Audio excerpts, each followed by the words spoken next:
Good morning, good morning, good morning, folks. Technical difficulties.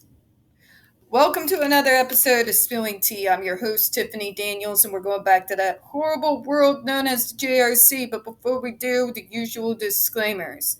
First off, if I seem a little bit irritated, my computer gave me trouble because it messed with routine. I automatically get seriously irritated and superstitious. My numbers are down, folks, down. And I need to get them up.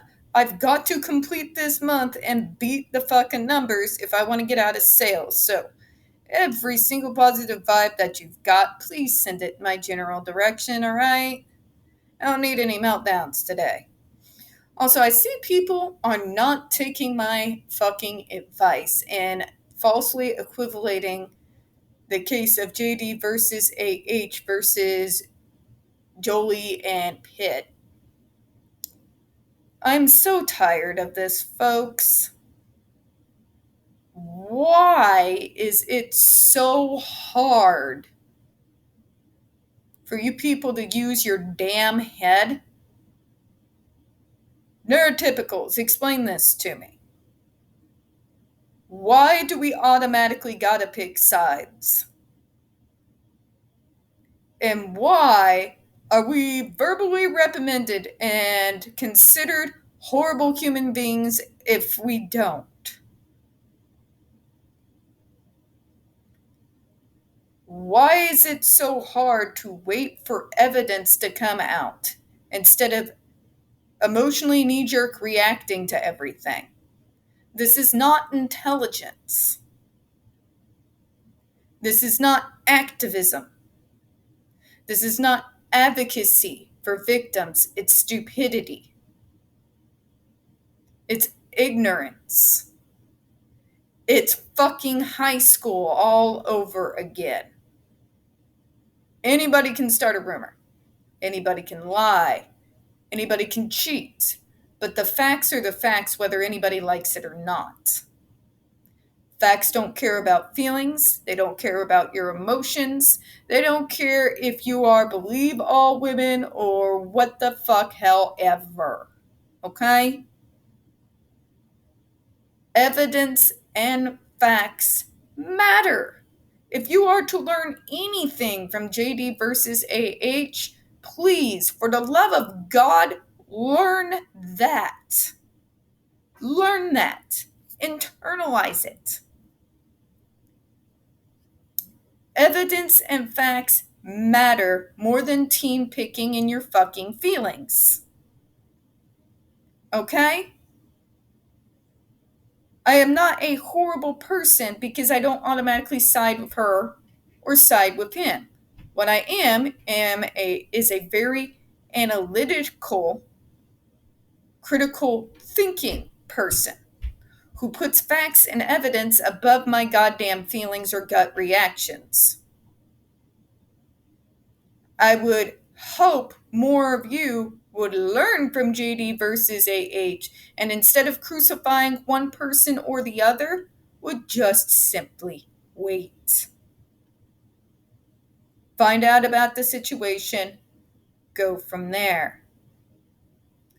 In the meantime, there are plenty of fucking other cases of insane abuse out there, like the JRC and Agape, that has several fucking receipts if you want to do some team jumping right there in front of you. They're not celebrities, but these kids fucking matter. Maybe instead of throwing yourself in one side or another on celebrity news, you might take a look at existing cases that need your voices and need your advocacy. Okay? Just saying. Alright, in the description box, folks, you're going to see the article that the JRC doesn't want you to read. It is written by NeuroClastic, a small non-for-profit started by autistics for autistics, where they interviewed and surveyed over 900 ABA professionals in regards to the JRC's quote-unquote behavioral modification program. Matter of fact, the JRC doesn't want you to read this article so much they have threatened NeuroClastic with a defamation lawsuit if they do not remove it from the website. NeuroClastic has refused, so please read the article and share on all your social media. We also have linked NeuroClastic's public statement in regards to the defamation lawsuit threat, as well as their GoFundMe. We are crowdfunding in case the JRC actually has the balls to see through with their threat. We also got the links to the Agape boarding school situation. Agape boarding school is a Christian-themed boarding school that takes in so-called troubled male teens based out of Stockton, Missouri. It has, and pending, over 21 lawsuits against it alleging, and having been substantiated, receipts, remember? Receipts. This is what us critical thinking people wait for. Of sexual abuse, physical abuse, psychological and emotional abuse, starvation, and yes, even child trafficking. So please read those articles. We've had one former staff member arrested by the FBI. We have a doctor who is facing, after claims have been substantiated, multiple counts of sodomy and sexual abuse against the students in the school. Read those articles, share on all your social media, sign the petition that is also linked to Shut Agape Boarding School Down petition, and share on all your social media, all right? We also got the pertinent links to the Stop the Shocks campaign, including Autistic Hoya's massive archive on the subject, the templates, and the ever-present self-explanatory change.org Shut the Judge Rotenberg Center Down petition. When we discuss the JRC, you're going to hear vivid descriptions of and catch clips of surveillance footage of people with disabilities being tortured and abused. If you got young children present, please use your headphones. Also, this channel is marked not for kids for a reason. We use profanity and we talk about dark subjects. If your child is 16 and under watching this, parental supervision is advised, all right? Also, trigger warning. I don't give a fuck about your feelings on this channel. I use profanity. I state my opinions based on the evidence at hand. I do not tolerate ignorance or team picking. So just, be aware. Obviously, I'm very pissed off this morning, so if I stumble over my words, apologies in advance, all right? Use critical thought, people. That's all I ask. That's all I ask. Show the world that we Americans are more than idiots who just sit there and go with whatever the media fucking spoon feeds us. Show that you can go over the evidence yourself and make an intelligent decision, having analyzed the evidence, not jumping onto bandwagons. Okay, moving on to where we were.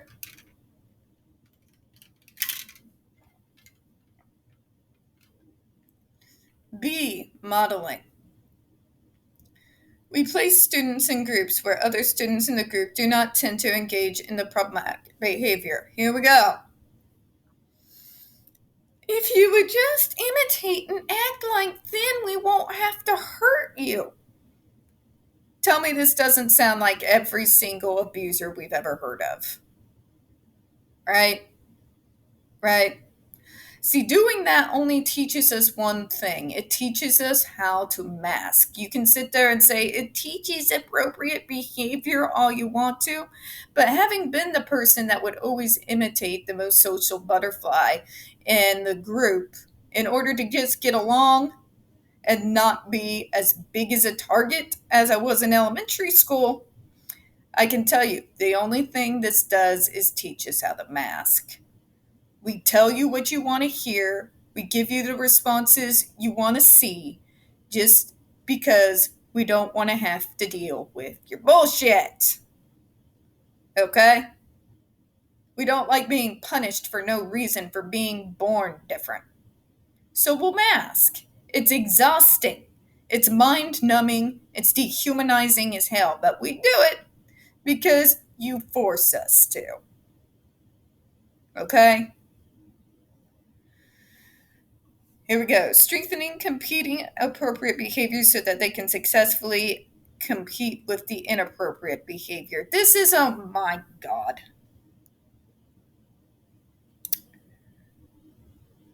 So once again, The solution, according to them, is to mask, not provide reasonable accommodations, or try to find out what's triggering the behavior and dealing it that way. This is the logic we're dealing with here, folks. They want us to act. They want us to be putting on an Academy Award winning performance every single second of our goddamn lives.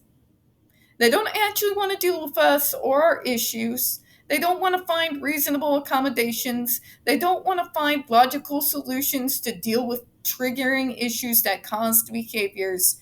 They just want us to pretend to be their romanticized idea of normal, which doesn't even exist outside in the real world, which they have acknowledged in their previous statements.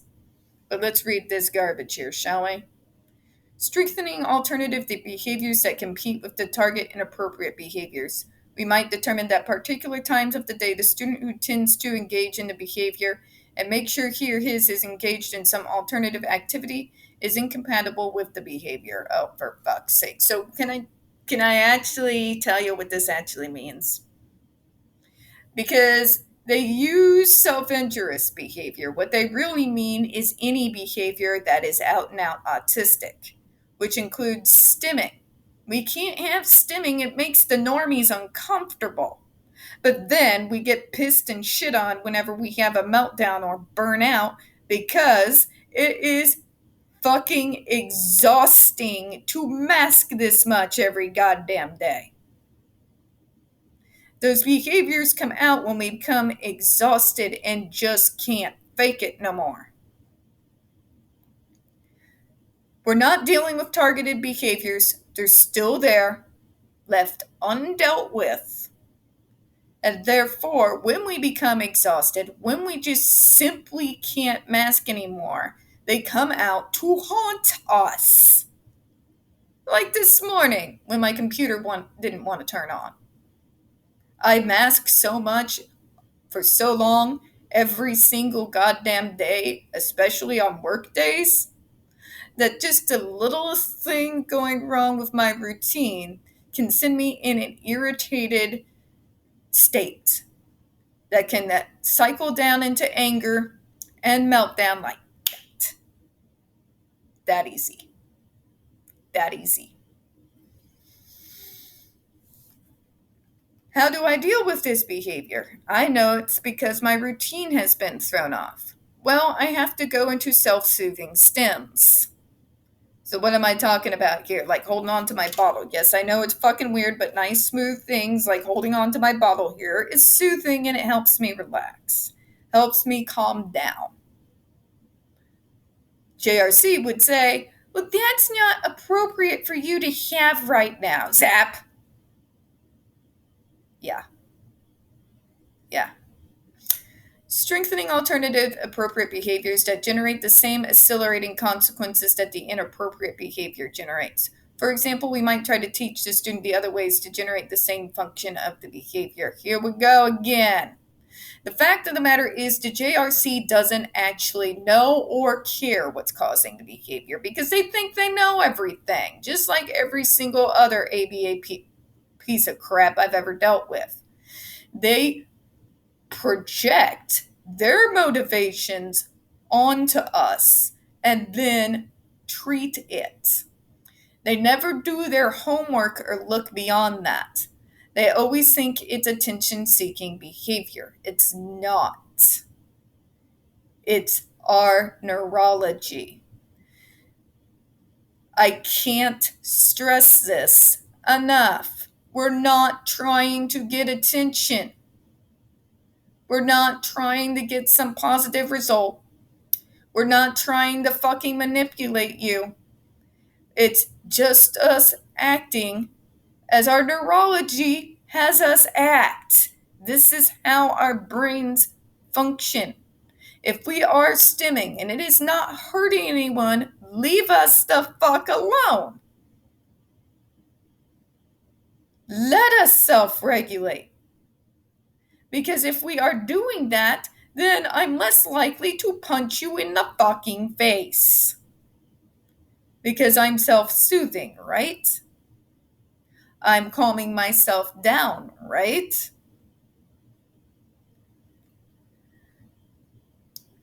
They don't understand the actual functions of the behavior because they think they know everything already.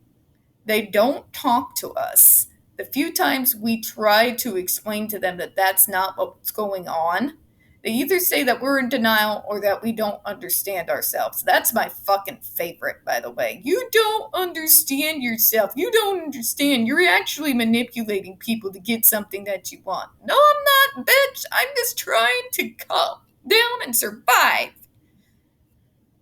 I'm just trying to survive. There is no motivation other than keeping myself the fuck calm so I can go about my day-to-day life and survive. That's all we're trying to do, folks. That is literally all we're trying to do. The last thing I want when my behaviors come out that haunt me because I'm just too exhausted, too fed up, and too angry because I'm forced to pretend to be someone else every single fucking day. I want to be left alone during those time periods, folks. It's not serving anything other than calming my happy ass down. As far as when those aggressions come out, there's a word for that. It's called meltdown. This is what happens when you become overexhausted for having to pretend to be someone else.